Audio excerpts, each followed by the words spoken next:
Hey guys, Thunder E here, and let's take a look at gaming on the LG Wing. Let's jump in.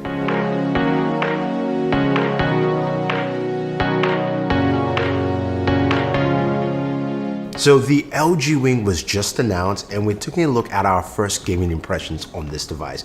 And we'll also take a look at that camera gimbal to see what it presents. All right, so I've got to give it to LG though. They've created something really unique and interesting here with the LG Wing. Now the Wing, it looks like a standard smartphone, feels like a standard smartphone until of course you swivel it, and then that gives you the secondary display. Now the secondary display is 1080 by 1240. It's about 3.9 inches. The main display is 6.8 inches, and that looks like a lovely display altogether. Overall, the feel is a bit thicker than your standard smartphones that you have nowadays, but not too thick, but it just feels really solid. Nice build by LG. Now you've got 3 cameras at the back, and those cameras of course give you a 64, 13, and a 12 with what they call the Hexamotion stabilizer. So that's the the gimbal that they talked about. But what we really care about is what's under the hood and how this whole contraption works for gaming, right? So it's a Snapdragon 765 processor. You've got, of course, 8 gigs of RAM. You can go up to 256 gigabytes of storage. You also have micro SD expansion. So all those things are packed in here. It's a 4,000 milliamp battery. It's got fast charging, quick charge 4.0 plus. You've got wireless charging as well built into it. So you've got all the things you want in a standard smartphone.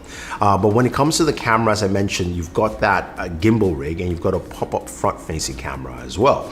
Now, as gamers, there are many things you can do, and with LG, they have a couple of setups here. Now, when you basically swivel and open the device, it's really easy to do, very simple, very easy to access. What that allows you, of course, is you can use both displays for several different things. So you can have the top display, watching a video. You can have the bottom display going through, say, your text messages or Instagram or Twitter or whatever you want to. You can also set this up. Now, you have to go into the menu section, and you go into display. Then, of course, you go into swivel display or swivel actions, and then you can set up the apps, and there are specific apps that will work. Not every app basically scales to the second screen, but you can actually set up the apps the way you want to, so you can actually have that. So I have, of course, 2 gaming apps to open up, which you can actually do. You can actually open up 2 gaming apps. You can also set up a game in maybe YouTube, a game in Twitter, or whatever you want to.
Target's in sight.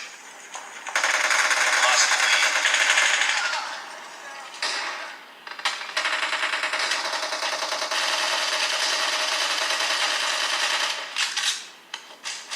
Cover me!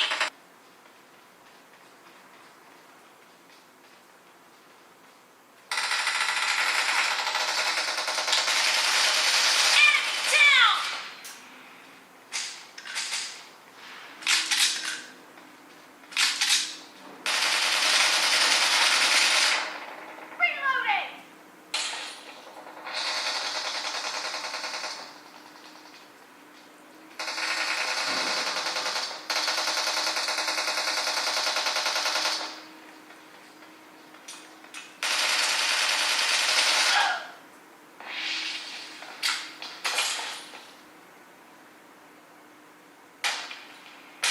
does give you a lot of options.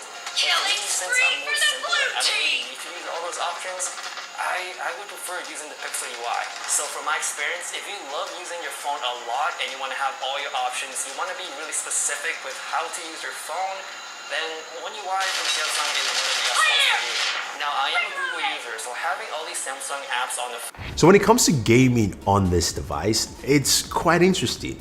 As a standard smartphone just using the main display, it works really well. You game really smoothly, everything is fine, and you can also swivel and continue gaming that way. But that at least gives you multiple options in terms of doing something else. Now, it doesn't make sense to run both games at the same time, which of course I showcased anyway, and that's very possible and you can have that. But of course, the smaller display, the swivel display is smaller, 3.9 inches, so things will get compressed. Your games can still run there, but it's not gonna look or feel good.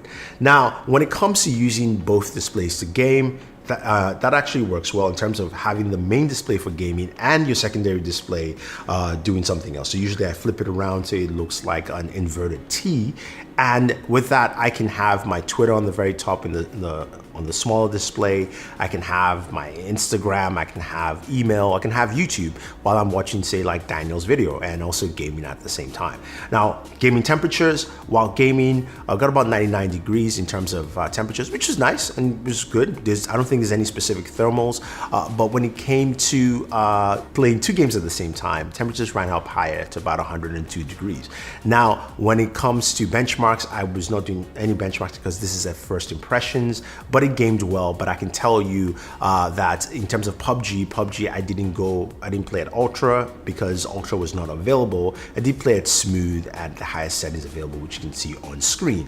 Same thing also with Call of Duty Mobile, again, which is expected with a 765 processor, 765 5G. When it comes to the camera, the gimbal camera is pretty nice. It can be only activated, gimbals can be only activated in the swivel mode. So you can open up the camera with the phone regularly, but once you swivel or you basically slide the phone, it opens up the gimbal camera, and it has a couple of cool options, like it's got follow, pan and follow, this first person mode. I'm not best using the gimbal, so these are some of the results, but I did like what I saw, and I have to say that I would like to see more of that kind of camera integration, especially with the gimbal, for more devices, because I think a lot of people would like to use that, especially creating content on a device like this. But it was pretty cool. Now, the other thing also is speakers. Speakers were loud. I believe it might be stereo speakers. I could be wrong, but I know the bottom firing speaker is loud. The top speaker is hidden underneath the